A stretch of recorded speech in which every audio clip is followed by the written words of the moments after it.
Support for Alabama Aloud comes from Ernest and Hadley Booksellers of Tuscaloosa, Alabama, who strive to provide a unique selection of new, used, and rare books from local, regional, and international sources. Information about online orders at ernestandhadleybooks.com.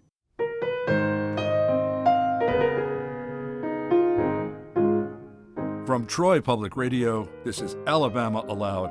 I'm Don Noble. Alabama Aloud is the only podcast where you can hear Alabama stories read in their entirety. Today, I'll be reading Southern Girl by Zelda Fitzgerald.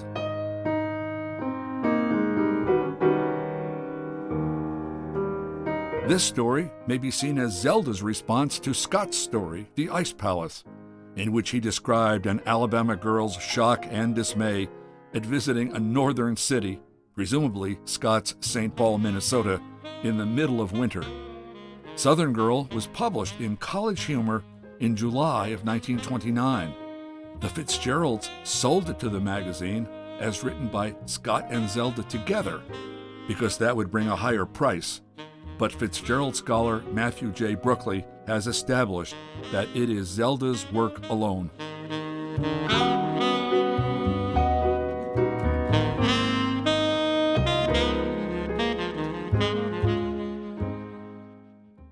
The solid South stretches away for miles from Jeffersonville, long clay roads climbing slow hills covered with straggling pines, broad blank cotton fields, isolated cabins in patches of sand, and far off in the distance, the blue promise of hills. The town is lost beside a wide, brown, swirling river which cuts swiftly under its high red banks on either side. Deep trees overhang the brown foam at the edges, and shadows lie long and sleepily under the Spanish moss where darting, hard-shelled insects fall down from the branches. Brown mud oozes between the cobblestones of the ponderous width of Jackson Street, where it curls down to the riverside, lined with decaying wharves from the time when there was much shipping on the river. Every springtime, the brown water, with foam and twirling twigs and bits of feather, seeps slowly up the street until finally it reaches the gutters in front of the biggest hotel in Jeffersonville. Then the inhabitants know that all the red clay bottoms for miles around are underwater. Wisteria meets over the warm asphalt in summer, and the young people swim in the lukewarm creeks. The drugstores are bright at night with the organdy balloons of girls' dresses under the big electric fans. Automobiles stand along the curbs in front of open-frame houses at dusk, and sounds of supper being prepared drift through the soft splotches of darkness to the young world that moves every evening out of doors. Telephones ring, and the lacy blackness under the trees disgorges young girls in white and pink, leaping over the squares of warm light toward the tinkling sound with an expectancy that people have only in places where any event is a pleasant one. Nothing seems ever to happen in Jeffersonville. The days pass, lazily gossiping in the warm sun. A lynching, an election, a wedding, catastrophes, and business booms all take on the same value, rounded, complete, dusted by the lush softness of the air in a climate too hot for any but sporadic effort, too beneficent for any but the most desultory competition. In my youth, number 20 State Street had a pincushion of grass pushing up on either side of the straight brick path and two cracked concrete steps leading to the blue and white octagonal paving blocks that formed the sidewalk. The roots of big water elms cracked the blocks, and we children skating home from school fell over the crevices. The house was an apologetic one for sheltering big families that had grown faster than the family income. In that way, obligations have of increasing their proportions more rapidly than the hopes and abilities that begot them. Number 20 was where Harriet and a fragile mother and Harriet's younger sister lived in one room and a latticed back porch. The rest of the house, All the three-cornered bedrooms and back hallways and waste space under the stairs was rented. It was, in fact, a boarding house of a very friendly Sunday dinner sort. And as we grew up, and Harriet's mother softly became an invalid, it grew to be Harriet's responsibility. If the boarders weren't friendly when they came, they soon fell into the note of shy bravado about the long table, and they never seemed able to dispense with it, even after they realized how uncomfortable they were, what with Harriet's squeezing them in between her beau and her half-day job teaching school. The young men waiting to be married, and old couples living on one railroad bond, and all the cheerful lot who came in the evening to sit about the stove in the parlor, seemed to find an ease and relaxation in Harriet's jovial irony and in the big horse laugh she gave any pretentiousness.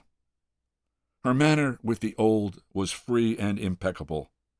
To the rest, she gave the right to all the self-deceptions they found necessary for their peace of mind, so long as they granted her that sudden, blatant laugh that began with a sort of ticklish chuckling and ended with a series of indrawn screeches bordering on hysteria.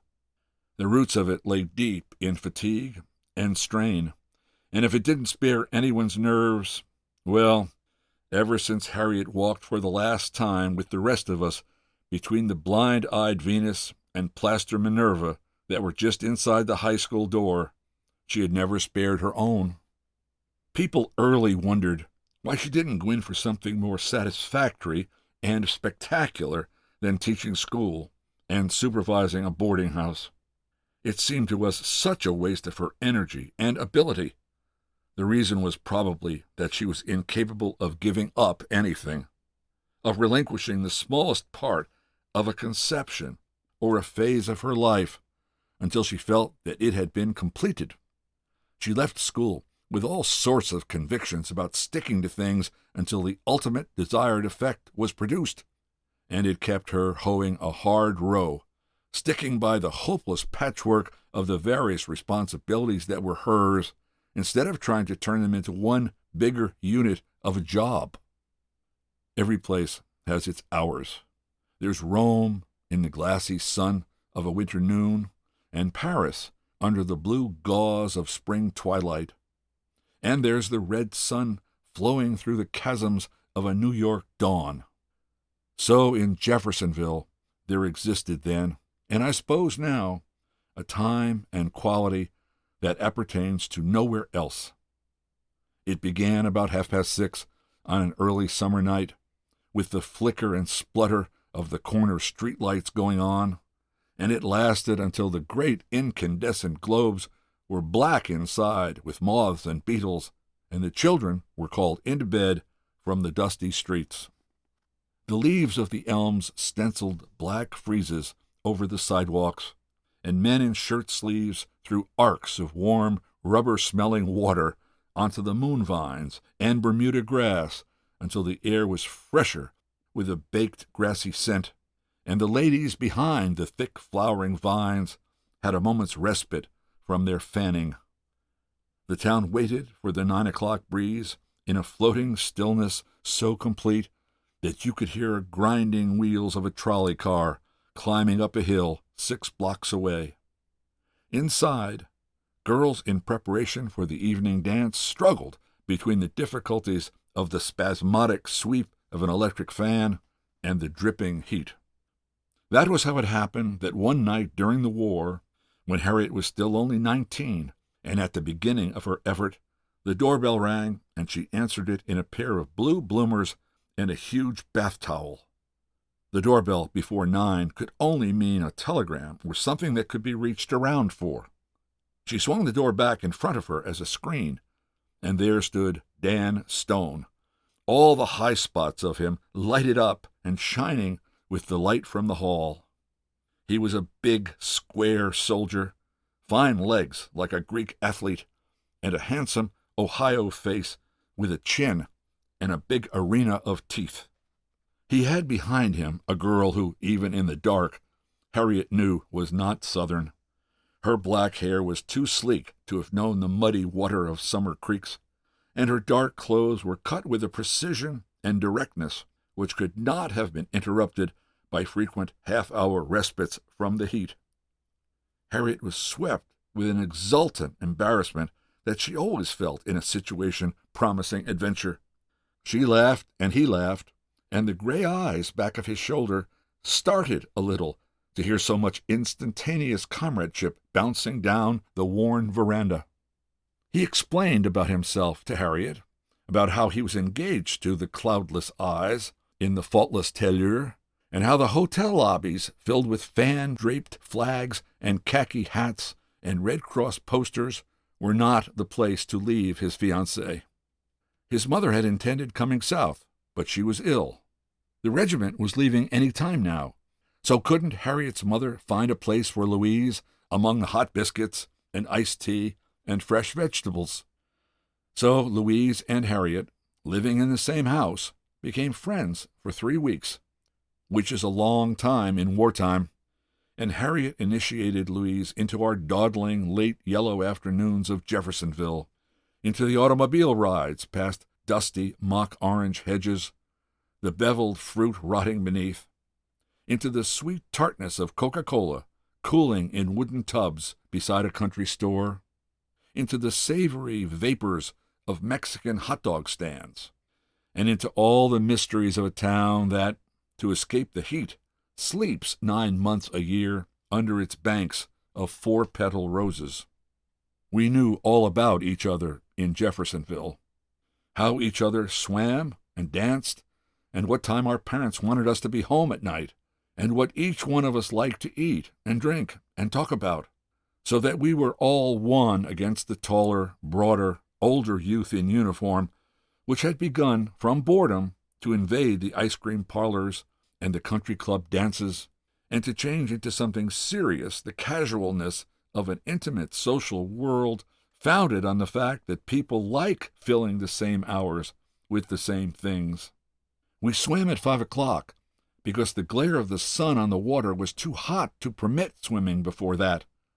But with the advent of a colder climate organization, that 5 o'clock swim and the 6 o'clock soda became self-conscious rituals that moved along more robustly than the long-legged, affable young men of Jeffersonville could follow with ease. There weren't enough girls to go round. Girls too tall or too prim for the taste of Jeffersonville were dragged from their spinsterly pursuits to dance with the soldiers and make them feel less lonely through the summer nights. You can imagine how the popular ones fared. Harriet's sagging veranda was almost completely in uniform. It looked like a recruiting station. During the weeks that Louise spent in the vine-clad, smoldering depths of the South, Dan was always there at Harriet's, lounging over the front banisters with the loose longness of a rubber man, or standing under the stairs, his face in a beam, while he waited for the girls to materialize out of the dust of powder and squeaks and slamming of doors that always began when they heard him in the hall below. He came every day in the firefly hush before supper, and he stayed until the last trolley rolled its cargo of summer light down the dim streets and out to camp. At first, he and Louise fought shy of the lazy groups of us banging the screen door and laughing and shouting plans back and forth. They would have dinner in town under big fans like airplane propellers, waiting for the steaming corn on the cob to cool and the ice cream to melt, unable to eat in the lush, fertile heat. Gradually, they became part of the restless inertia of Harriet's porch. Dan liked it, and little by little, Louise of the indigo hair and aquamarine eyes was left lost and baffled in the horsey smell of men in khaki and the heavy fragrance of white flowers in the semi-tropics.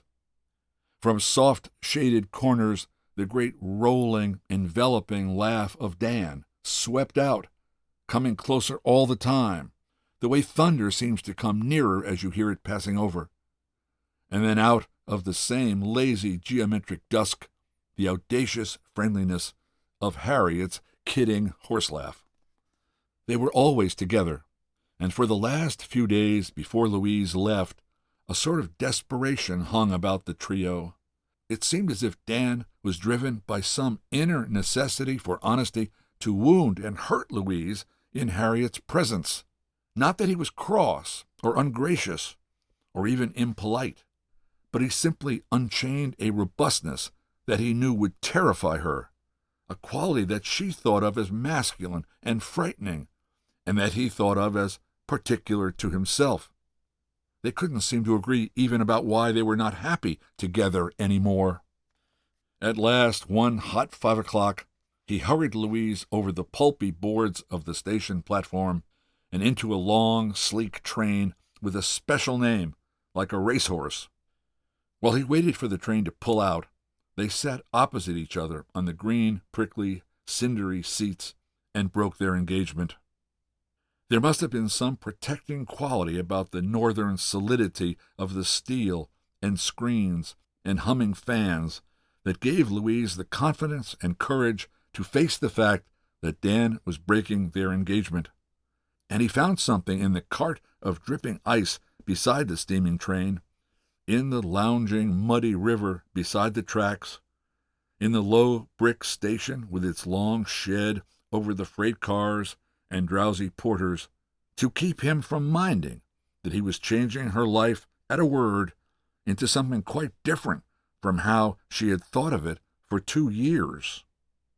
When the indrawn siren call of "board" swept along from the back of the long train, Dan swung down the steps with no remorse. He was only 10 minutes behind his usual time of arriving at Harriet's, which meant to him simply that he had lost his seat in the creaking swing, and that she was 10 minutes deeper into the freshness of rose southern organdy when they swung off together into the light and dark of the ambling street. They were in love. Months afterwards, when the war had got itself over in one way or another, and after Dan had been to the port of embarkation and tasted New York on the eve of a departure that never came off, and after Harriet had had a dozen other beaux and 100 other heartaches, he wrote for her to come to Ohio to visit his mother. They had been engaged so long now, had written so many letters to each other from so far away, that their relationship had become a background for their lives rather than a reality. But Harriet decided to make the trip, searching vaguely to recreate those moments of mutual discovery that she and Dan had shared. From Jeffersonville, deserted in August, rows of newspapers yellowing in the heat before closed doorways, neglected lawns parching under the burning sun, shut window panes ricocheting the sun's rays onto the already burning pavements, Harriet set out for the north to recapture the balm and beauty of war nights under an Alabama moon. In Ohio, she sought the hoarse croaking of frogs in the cypress swamps, the glint of moonlight on black, scummy water, the smell of pine rolling up from lone cabin chimneys, and above all, the svelteness of youth in leather and uniform, young, strange, foreign soldiers, conquerors of her most enthusiastic years. Dan, she wrote home, met her in the huge glass and tiles station. The nearest thing like it that Harriet had ever seen was an operating room, and immediately a sense of alarm arose out of the back of her neck and undermined the easy delight with which she had been looking forward to seeing him. The blue-white rays from the station skylight pelted mercilessly on rouge more convincing in the soft, fuzzy light of the south, and all his politeness could scarcely keep out of his eyes the dubious quality that men feel when they find themselves with women from a different financial plane than themselves. In the quiet beige heaviness, avenues lined with small, clipped trees and gleaming white facades slid past until at last he helped her out in front of a gleaming glass and grilled door. Inside, his mother waited. Dan's mother was as concise and formal and as black and white as a printed page, and Harriet, who was used to the old being tired and worn, fell into a panic. She lost her attention amongst the myriad silver picture frames and the bright backs of books that lined the walls, and her eyes kept hiding in corners behind the baskets of flowers or under the bearskin rug. It was an inauspicious beginning. She wanted to run, and in all the days she spent in the big red brick house, she never quite conquered the feeling that she, on confronting its mistress, might jump suddenly out of the window. The summer nights passed in cabarets or circling about between rows of geraniums down the broad gravel drives of country clubs. People were away, and there weren't many parties, so they even sought Louise, for old time's sake, to complete a foursome. They drove sometimes over the trim tar roads to an amusement park. Harriet liked that best of all, because there, floating over the smell of the hot butter from the popcorn, the acrid smoke from the shooting gallery, and the tart brassness of the merry-go-round, their two laughs sounded together on the night air like an echo from the war. But those moments were rare. Louise and Dan rediscovered a common taste for the wicker chairs and long frosted glasses of club verandas. Gradually, they lapsed together into a silent, fashionable sentimentality amidst the clatter of golf clubs and automobile horns and the dim chink of poker chips drifting from the bar. To Harriet, it all seemed like an illustration, an advertisement that read under the bottom, "In Palm Beach, they all smoke melliflors." This one would read, "In Ohio, we have more and better of the best young people." She was surprised at the robustness of her own laugh and distressed by the freeness of her southern manner. She felt foreign to herself in finding herself so foreign to the others. She, never having been rich and marriageable, had never learned the protective formalities and reserves of expensive society. She was a lonely appendage to these white flannel afternoons. With a sense of relief, she entered into the last week of her visit. Louise was constantly about the house now, her quiet voice muffled on the thick carpeted stairs, or languidly discussing with Dan's mother leagues and organizations and societies for the prevention of things. She belonged in that quiet house. The candlelight singing in the globular sides of silver bowls, the gleam of a gold plate under the strawberries, the feel of water heavier than the glass that contained it, called out no overpowering confusion, no overwhelmed inadequacy in her calm twilight eyes. Harriet sensed all that, and so it was that she was less hurt and surprised than Dan had supposed she would be when he told her that he wanted to marry Louise. All she wanted at that moment were the bare floors of Jeffersonville, the succulence of a Sunday baked ham, the familiar clatter of green-rimmed dishes on the boarding-house table. When she got home, she told us all about the clubs and motor cars and how people dressed in the North, and she said simply that she and Dan had decided not to marry. She didn't feel that she could leave her mother. I left Jeffersonville about then, but I can imagine how the winter came, and the groups about the parlor at Harriet's grew bigger and perhaps younger. At holiday time, there were dozens of college boys, joking and shooting dice and teasing the girls, so that if Harriet wanted to be alone, she had to leave the house. At the Saturday night dances, she often passed from one pair of arms to another without dancing a step. Everyone was fond of her tireless good humor and impersonal intimacies. Old people said they didn't see how she found the courage to work all day and dance all night and look after the boarding house in odd moments and always to be laughing and happy. She saved the money she earned, a little at a time, and twice every year she went to some big city. One summer she visited me in New York. She learned a vague species of French and bought all the fashionable magazines. She was determined to find for herself a bigger sophistication than Jeffersonville had to offer. 5 more summers and winters steamed off the slow river and passed like a gentle mist over the salvia beds and Cherokee hedges and ribbon grass of the town.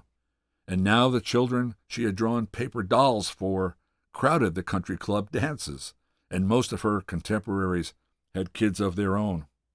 From time to time, I went home and found the girls she grew up with vaguely pitying her about their bridge tables and over their bassinets, speculating about why she had not married this man or that, and wondering why she preferred long, chalky hours in a primary school and the gentility of aged boarders' complaints to the gilded radiators and flowered chintz of a suburban bungalow.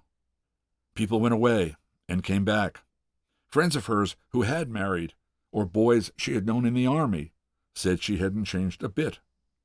The people she saw now formed an expensive white bungalow ring about the city, and they all owned silver cocktail glasses and dined by candlelight and liked the taste of preserved caviar. They gave teas and dinners and parties late at night for strangers in Jeffersonville who had arrived with cards to the club or letters of introduction, or who had come to give a concert or a lecture. Charles was one of the ones who came with a letter. He was an architect. Jefferson is as famous for its old stairways and fan lights over its doorways as it is for its hospitality. Harriet met him in an odd sort of way. He just came bounding in one night, the light from the hall lighting up his square shoulders and an arena of big white teeth. He was tall, and he laughed outrageously at her because she was all wrapped up in a bath towel, with a few fluttery things underneath. She hadn't known, naturally, that he would bounce in so unexpectedly, demanding a room.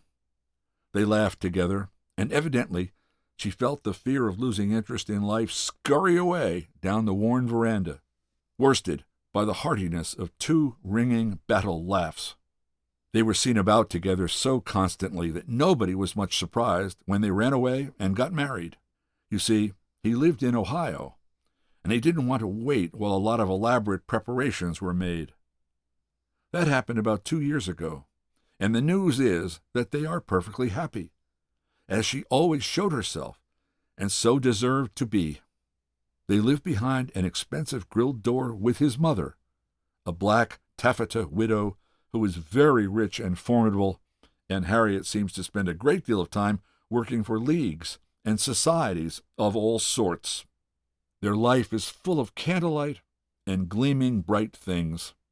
And of course, she has a baby who, from his pictures, is big and square even for his age. She called him Dan because, she wrote me, it's the only name that really suits him.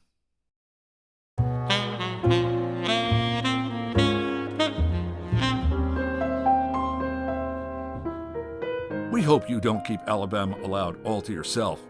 Subscribe to our podcast and share it with a friend. Better yet, write us a review in the iTunes store. It helps other people find the podcast. Alabama Aloud is a production of Troy Public Radio and produced by Austin Toy and Kyle Gassett. Special thanks to Matt Clower, Buddy Johnson, Michelle Mowry, and Jennifer Horn. Alabama Aloud is made possible in part by a grant from the Alabama State Council on the Arts. So, until next time, when you'll hear more of Alabama Read Aloud, I'm Don Noble. Thanks for listening.